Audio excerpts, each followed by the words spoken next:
Class 8 এর board কর্তৃক প্রণীত English grammar and composition for class 8 এই বইটি থেকে, অর্থাৎ এনসিটিবি কর্তৃক প্রণীত ইংলিশ গ্রামার অ্যান্ড কম্পোজিশন অর্থাৎ বোর্ডের ইংলিশ সেকেন্ড পেপার বই, যেটি অষ্টম শ্রেণী বা ক্লাস 8 এর জন্য, সেখান থেকে একটা সং পড়া হবে, একটা গান পড়া হবে, যেখানে পার্টস অফ স্পিচের যে 8 রকম পার্টস অফ স্পিচ আছে সেগুলো সম্পর্কে একটা বেসিক ধারণা পাওয়া যাবে। তো এটি পড়া হচ্ছে 5 নাম্বার পৃষ্ঠা থেকে।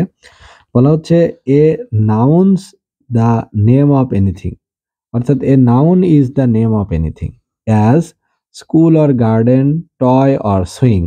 অর্থাৎ নাউন বলতে বোঝায় কোনো কিছুর নামকে, যেমন স্কুল হতে পারে, গার্ডেন হতে পারে, টয় বা খেলনা হতে পারে,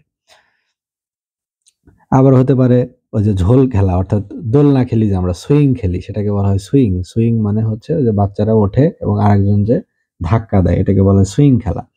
অ্যাজেকটিভ, অ্যাজেকটিভ কি? Adjectives tell the kind of noun, যে নাউন কেমন সেটি বোঝায় হচ্ছে অ্যাডজেক্টিভ দ্বারা। অ্যাজ যেমন great, small, pretty, white or brown, অর্থাৎ মহৎ বা বড়, ছোট, প্রিটি মানে সুন্দর, হোয়াইট বা সাদা, ব্রাউন মানে বাদামি।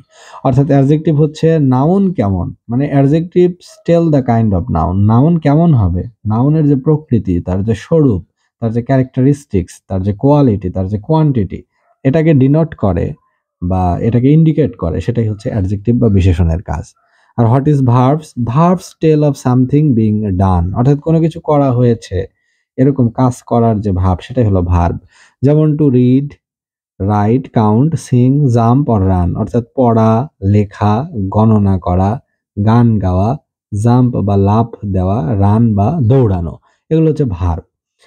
এখন অ্যাডভার্ব কি বলে? যে how things are done the adverbs tell, অর্থাৎ কিভাবে জিনিসগুলো করা হয়, কিভাবে ভার্ব কাজ করে, সেই ভার্ব কিভাবে কাজ করে সেটা বলাই হচ্ছে অ্যাডভার্বের কাজ। যেমন অ্যাজ স্লোলি ধীরে ধীরে, কুইকলি দ্রুত, ব্যাডলি ব্যাপকভাবে, ওয়েল মানে হচ্ছে ভালো, বেশ মানে ভালোভাবে, ওয়েল মানে ভালোভাবে, ব্যাডলি মানে মন্দভাবে, খারাপভাবে, স্লোলি মানে ধীরে ধীরে, কুইকলি হলো দ্রুত। তাহলে ভার্ব কিভাবে কাজ করবে, তার যে গতি প্রকৃতি, ভার্বের গতি প্রকৃতি, ভার্বকে মানে কেমন, ভার্বের স্বভাব বোঝায় যা, সেটাই হলো অ্যাডভার্ব।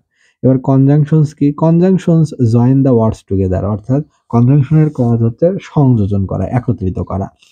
যেমন as men and women, wind or weather, এই যে অ্যান্ড হলো কনজাংশন, এখানে অর হলো কনজাংশন। যেমন মেন অ্যান্ড ওমেন অর্থাৎ পুরুষ এবং নারী, উইন্ড অর ওয়েদার বাতাস বা ওয়েদার বা আবহাওয়া, তাহলে অথবা, তাহলে বাতাস বা অথবা আবহাওয়া। তাহলে এই যে অর এবং অ্যান্ড এরা কি করেছে? কানেক্ট করেছে মেন এবং ওমেনকে, উইন্ড এবং ওয়েদারকে হয় এক করেছে নয় সেপারেট করেছে, যাই করুক এই দুইটা ওয়ার্ডকে কানেক্ট করা, এটাই হলো গা ইয়ের কাজ, কনজাংশনের কাজ।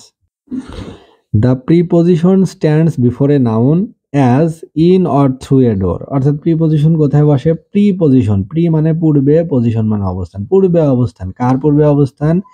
নাউনের পূর্বে অবস্থান। প্রিপজিশনের কাজ হচ্ছে নাউনের পূর্বে বসা। যেমন এই যে এ ডোর, এ ডোরের আগে কি বসলো? থ্রু বা ইন, তাহলে এই যে ইন বা থ্রু, এটাই হচ্ছে মানে ইন এ ডোর মানে দরজায়, অথবা থ্রু এ ডোর মানে দরজার মধ্য দিয়ে, দরজার মাঝ দিয়ে। তাহলে ইন অথবা থ্রু এগুলোই হচ্ছে প্রিপজিশন।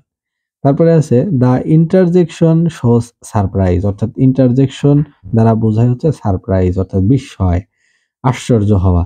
যেমন as oh how pretty, how wise, তাহলে কি সুন্দর, বা কি মানে জ্ঞানী, কি বিজ্ঞতা, কি বিজ্ঞ একজন ব্যক্তি, এরকম বোঝায়, অর্থাৎ যেটা দ্বারা আশ্চর্য বোঝায়। এবং এই যে চিহ্ন থাকে, এটা হলো ইন্টারজেকশনের চিহ্ন, সাইন অফ এক্সক্লামেশন, বিস্ময় চিহ্ন, সেটাই হচ্ছে বোঝা যাবে যে এটা ইন্টারজেকশনে আছে, এটা একটা উচ্ছ্বাস, আবেগ, দুঃখ, আনন্দ ইত্যাদি বোঝায়।